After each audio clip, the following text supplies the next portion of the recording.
So we are still exploring Bana hills. അപ്പോൾ ബാണ ഹിൽസിലെ മറ്റ് കാഴ്ചകൾ കൂടി നിങ്ങളെ കാണിച്ചു തരാമെന്ന് വിചാരിച്ചു. സോ ബാണ ഹിൽസിൽ വരുവാണെന്നുണ്ടെങ്കിൽ നമുക്ക് ഫ്രീ ആയിട്ട് കുറച്ച് വേൾഡ് ടൂറൊക്കെ നടത്താം.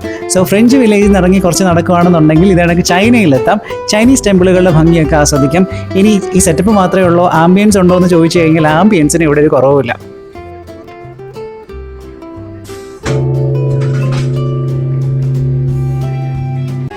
ഒരു കാർണിവൽ നടക്കുന്നു എന്ന് അനുസ്മരിപ്പിക്കും വിധമുള്ള ചില സെറ്റപ്പുകളൊക്കെ ഇതിനകത്തുണ്ട്. അവിടെ കുറേ റൈഡുകളും ഉണ്ട്. കുട്ടികൾക്കും മുതിർന്നവർക്കൊക്കെ ഒരുപോലെ ഇഷ്ടപ്പെടും. പിന്നെ ഇവിടെ കുട്ടികളും മുതിർന്നവരും ഒന്നൊന്നുമില്ല. അല്ലെങ്കിൽ ഇത്തരം സ്ഥലങ്ങളിലേക്ക് പോകുമ്പോൾ നമ്മളും കുട്ടികളാണല്ലോ, അതിന് വേണ്ടിയിട്ടാണല്ലോ നമ്മളും പോകുന്നത് അല്ലേ. സോ അങ്ങനെ നടക്കുമ്പോഴാണ് ഇങ്ങനെ ഇൻട്രസ്റ്റിംഗ് ആയിട്ടുള്ള മറ്റൊരു കാഴ്ച കാണുന്നത്. വിവിധ സോഡിയാക് സൈനുകളുടെ സ്റ്റാച്ചു ആണ് വെച്ചിരിക്കുന്നത്. സോ ഞാൻ നിൽക്കുന്നത് എൻ്റെ സോഡിയാക് സൈനുകളുടെ ക്യാപ്രിക്കോണിൻ്റെ അടുത്താണ്. ഈ ലുക്ക് കണ്ടാരും പേടിക്കൊന്നും വേണ്ട. ഞങ്ങൾ ഈ പറയുന്ന പോലെ അത്ര കഠിന ഹൃദയമൊന്നും അല്ല. We want to be the boss, അത്രയേ ഉള്ളൂ.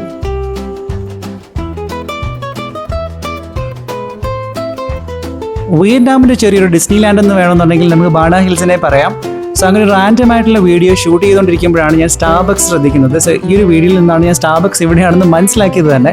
സോ ഞാൻ സ്റ്റാർബക്സിൽ പോയിട്ട് ഒരു എക്സ്പ്രസ്സോ ഒക്കെ കഴിച്ച് ഞങ്ങൾ ഒരു ഫ്ലൈറ്റ് ടിക്കറ്റും എടുക്കാതെ പാരീസിലേക്ക് പോയി.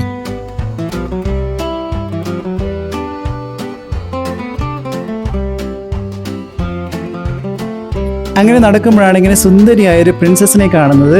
വളരെ ഹൃദ്യമായിട്ട് പുഞ്ചിരിച്ചുകൊണ്ട് എല്ലാവരുടെയും കൂടെ നിന്ന് ഫോട്ടോയ്ക്ക് പോസ് ചെയ്യാണ് കക്ഷി. ഇപ്പം പ്രിൻസസ് മാത്രമല്ല, പ്രിൻസസിൻ്റെ പാലസ് കൂടിയുണ്ട്. പോകുന്ന വഴിയിൽ ഇത്തരം ധാരാളം ശില്പങ്ങളുണ്ട്. ഇപ്പം പാരീസിലൊക്കെ കാണുന്ന പോലെ മാർബിളുകളിൽ വളരെ ഡീറ്റെയിൽ ആയിട്ടാണ് അവ ചെയ്തിരിക്കുന്നത്.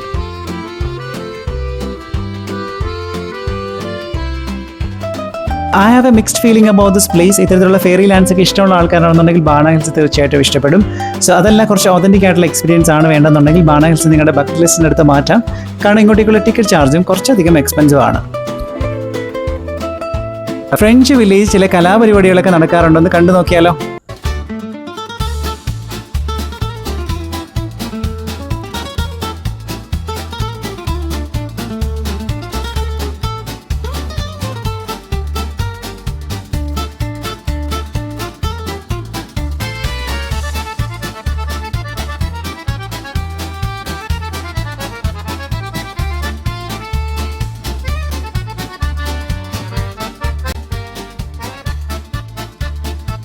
So this is our last day in Da Nang City. അപ്പോൾ ഇന്ന് അവിടെ നടക്കുന്ന fire breathing and water spraying show കാണാനായിട്ട് നമുക്ക് പോകണം. സോ അതിൻ്റെ വിശേഷങ്ങളുമായിട്ട് അടുത്ത വീഡിയോയിൽ കാണാം.